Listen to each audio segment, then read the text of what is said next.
NFL DFS Showdown, single game lineup advice for FanDuel and DraftKings. Tonight's matchup between the Chargers and the Raiders. I'm your co-host, your co-founder at Occupy Fantasy, Brian Jester, $1 million single game winner. What's up, folks? Welcome. Going to do a quick video. As always, going to try to stick to that 10-minute mark where we take a look at tonight's slate, look at the top plays from the Chargers and the Raiders, see how some of the top plays are fitting in. Just a quick look, maybe some insight from our Occupy model before our daily plug is released. That's my full thoughts on every player on the slate, how to play high risk and low risk contests. That's released early this afternoon on OccupyFantasy.com. This is meant to be just a very first look, initial impressions of the slate. So let's jump into it so we can stay under that 10-minute mark. Tonight is pretty interesting, different from the last couple of Showdown slates. It's pretty easy to create a low-risk lineup tonight. If you've watched any of our videos or if you've read any of our content before, you know that in low-risk on Showdown slates, what you really want to try to do is lock up the touchdowns on both offenses. And by doing that, you take the quarterback from each team and then generally the running back, or at least one running back from each team. Thankfully tonight, the running backs on the Chargers side are priced down. It's not like the Cowboys-Giants matchup where Zeke and Barkley were the two most expensive players on the slate. So if you look here, this is on DraftKings now. Melvin Gordon, Austin Eckler, essentially the same price, $7,200, $7K. And you can really pick one of these two guys to play in your low-risk lineup, whichever you feel more comfortable with. Now, Melvin Gordon's been getting most of the goal line work. Eckler's been getting most of the passing game work. So I can't really fault you either way. And there is actually a way to get creative tonight, and maybe we'll talk about it in the daily plug, to fit both of these guys, along with the quarterbacks, along with Josh Jacobs. Because right now, if you look at Phillip Rivers, who has the highest expectation, at least in our Occupy model as a quarterback, you can fit Rivers and Carr and Jacobs, and let's say you want Melvin Gordon. That leaves you with a very reasonable $4,400 left per player. And the defenses and kickers tonight, Chargers $4,200, Badgley and Carlson under 4K, Raiders under 3,500. So that'll actually leave you some salary left over. So again, because of the prices of Gordon and Eckler, it really allows you some flexibility, and you may be able to even fit both of them in there, which will only force you to use one of the kickers, one of the defenses. None of these cheap kickers or defenses are ranked that highly in our model anyways. So it's a great way to not use those guys. If you hear that in the background, it sounds like someone is digging into the earth behind me. I'm not sure what's going on outside, so try to ignore that if you can. I apologize if you can hear that constant drilling.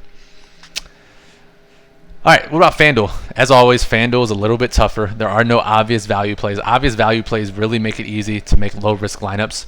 If you look on FanDuel, there is no 5, 6, 7K player that's in a full-time role. If you try to jam in the guys we talk about, that leaves you with 4,000 left. If you go down from Gordon to Eckler even, just 5,500, and there are no $5,500 plays. So what you'll have to do here in low-risk contests is pick one of these guys and not play them. Maybe it is Austin Eckler and Melvin Gordon. And let's see if we put in Mike Badgley, the kicker. That still doesn't leave you with a full-time player. So what you're going to have to do, if you decide to play low risk tonight, and our recommendation will probably be to lower your low risk allocation a bit on FanDuel, as we always do. Single game is really tough on FanDuel. It's not nearly as easy as it is on DraftKings. So what you'll have to do is choose between Jacobs, Carr, and Rivers. You'll likely only be able to get two of the three. Use the one that you feel the least comfortable with, the one that has the lowest floor, lowest ceiling. I know who it is in my mind, and we'll talk about that in the plug on the website, but that's the way you'll have to play low risk on FanDuel this evening. What about high risk? What are we going to do in high risk contests tonight? Because it is a great high risk night, and it's a pretty rare scenario where it's a pretty even matchup as far as the betting odds go. It's a pick 'em, total of 49, so a relatively high game total. And there's actually been some movement for the Chargers, 2.5 points. They opened as 2.5-point underdogs. It's now a pick 'em. So that movement, along with some other factors, has a lot of the Chargers ranked really highly in our model. The top 5 plays on DraftKings, I believe, are all Chargers. So So again, 49-point total. We've said this many times before. Generally, when the totals are higher, we like to play pass catchers in the captain spot. I think if you've listened to our videos, you'll know who we'll like tonight. Keenan Allen, Mike Williams, both guys, incredible usage, tons of volume, air yards, targets, opportunity in general. Mike Williams finally hit last week 100 yards, but he still hasn't scored a touchdown on 53 targets this year. Keenan Allen is finally healthy, taken off the injury report. 2 weeks ago, he played just 69% of the snaps. Very nice. But this past week, a little bit healthier with his hamstring, played 87% of the snaps, and we expect that kind of workload tonight. Biggest thing for tonight is Oakland's lack of pressure. If you read our daily plug, or if you watched our Twitch streams on Saturday nights, we talk about pressure on opposing quarterbacks is a pretty big factor when determining fantasy success for an offense, a quarterback, and a game stack. And Phillip Rivers has been pretty unfortunate in that regard as far as having, one, offensive line injuries, and two, facing teams that get a good amount of pressure on the quarterback. But this week, out of all the teams playing, Phillip Rivers has the best pressure matchup, as Oakland only generates pressure on opposing quarterbacks on 17% of their dropbacks. Lowest on the slate. It's the lowest Rivers has faced all year. So Rivers should have time, should be able to target Keenan Allen, Mike Williams, even Hunter Henry downfield.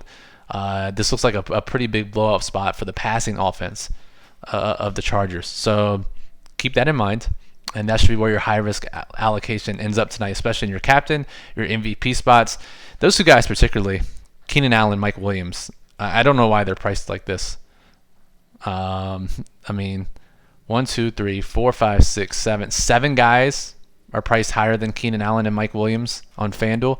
DraftKings is not nearly as bad. Mike Williams is kind of cheap over there, but Keenan Allen is, I think, the 5th highest. Let's take a look. Yeah, Keenan Allen, 4th highest, not nearly as crazy. But FanDuel, Allen's price makes no sense. You should be using him a lot over on FanDuel tonight. I think that'll do it. I think this is a pretty quick and easy slate, and I would actually recommend playing a good amount of allocation. Maybe it's a max allocation slate, 4 to 5%. I'll determine that a little bit later in the daily plug. And remember, that is our write-up, occupyfantasy.com. That goes into details on all the players, and then talks about how to construct lineups for both low-risk and high-risk contests, and then specifically how much of your bankroll to use and which contests to target tonight. Be sure to check out our other videos on YouTube. Be sure to subscribe below if you like what we're doing. You'll get notified of latest videos. For instance, you can get our video that was posted Tuesday night that reviewed my $100,000 winning FanDuel lineup from Week 9. Lots of great strategy talk in there. You also get our podcast that just released last night on Wednesday, as well as any other content that we put out throughout the week. So again, subscribe if you're not already. Like this video if you like what we're talking about. And if you have any questions about tonight's slate, or if you have feedback to give, leave a comment below. We'll get back to it before the slate locks at 8:20 Eastern tonight. So again, I'm Brian Jester, co-founder of Occupy Fantasy. You can follow me at Brian Jester FF on Twitter. You can follow us at Occupy Fantasy, and occupyfantasy.com is where you can get all of the up-to-date information for tonight's slate. All right, appreciate you listening, and we'll talk to you soon.